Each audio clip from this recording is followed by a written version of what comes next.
आपली मुलं भाज्या आणि फळं खात नाहीत म्हणून वैतागला आहात का? मग काळजीच करू नका. आज आपण बघणार आहोत की मुलांना पोषणाबद्दलची माहिती बोरिंग लेक्चर न देता खेळातून आणि अगदी मजेशीर पद्धतीने कशी देता येईल. चला तर मग सुरू करूया हा खेळकर आठवड्याचा प्रवास. मुलांना सकस आहार घेण्याची सवय लावणं हे खरंच एक मोठं आव्हान असू शकतं, नाही का? पण काय होईल जर आपण त्यांना उपदेश देण्याऐवजी त्यांच्यासोबत खेळलो तर? हो, उत्तर खेळातच दडलेलं आहे. चला, आपण एक अशा जगात जाऊया जिथे पोषण शिक्षण म्हणजे खेळ, गाणी आणि धमाल ॲक्टिव्हिटीज आहेत. हा फक्त एक अभ्यासक्रम नाहीये, तर हे आहे एक आठवडाभर चालणारा ॲडव्हेंचर. मग तयार आहात?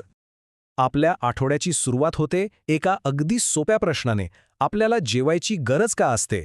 तर सोमवारी आपण मुलांना हेच शिकवणार आहोत की अन्न म्हणजे शक्ती, अन्न म्हणजे ऊर्जा.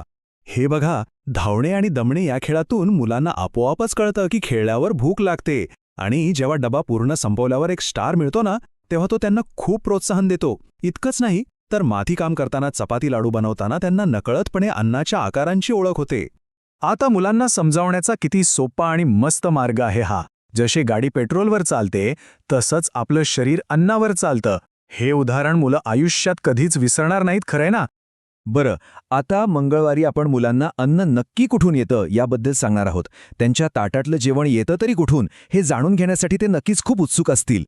हे बघा, अन्न आपल्याला मुख्यत्वे 2 ठिकाणाहून मिळतं. एक म्हणजे वनस्पतींपासून, म्हणजे आपली फळं, भाज्या आणि धान्य, आणि दुसरं म्हणजे प्राण्यांपासून, जसं की दूध, अंडी आणि मांस. किती सोपं आहे हे. आणि आता वेळ आहे एका मजेशीर खेळाची.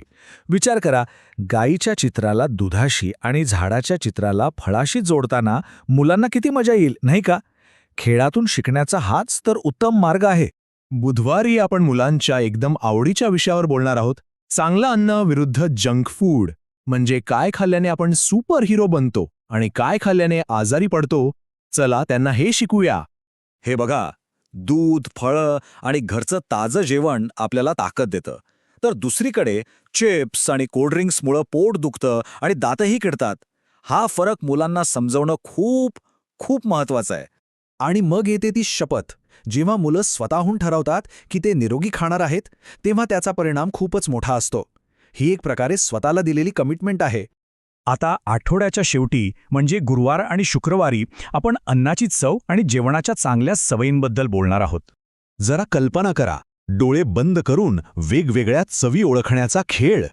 साखर, मीठ, लिंबू आणि मेथी, म्हणजे गोड, खारट, आंबट आणि कडू.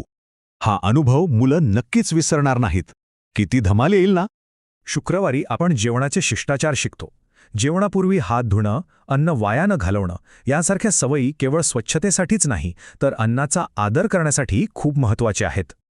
आणि मग येतो शनिवार, म्हणजे आठवड्याचा सर्वात मजेशीर दिवस. कारण या दिवशी मुलं स्वतः छोटे शेफ बनतात आणि काहीतरी नवीन बनवतात.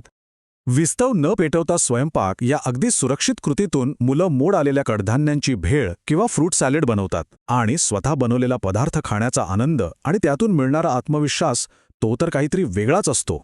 थांबा, हे शिक्षण फक्त शाळेपुरतं नाहीये. चला, आता पालकांसाठी काही खास टिप्स पाहूया, जेणेकरून हे धडे घरीही असेच सुरू राहतील. हे किती सोपे आणि प्रभावी उपाय आहेत. मुलांना स्वयंपाकघरात छोटी छोटी मदत करायला लावणं, दुकानात खरेदी करताना त्यांना योग्य पर्याय निवडायला शिकवणं, किंवा जेवताना चवीबद्दल त्यांच्याशी गप्पा मारणं, या छोट्या छोट्या सवयींमधूनच मुलं आयुष्यभरासाठी निरोगी राहतील. तर या संपूर्ण आठवड्यातून आपण काय शिकलो? एकच गोष्ट, शिक्षण जर खेळातून दिलं तर ते जास्त प्रभावी ठरतं. मग आज तुम्ही तुमच्या मुलासोबत कोणता खेळ खेळणार आहात? विचार करा.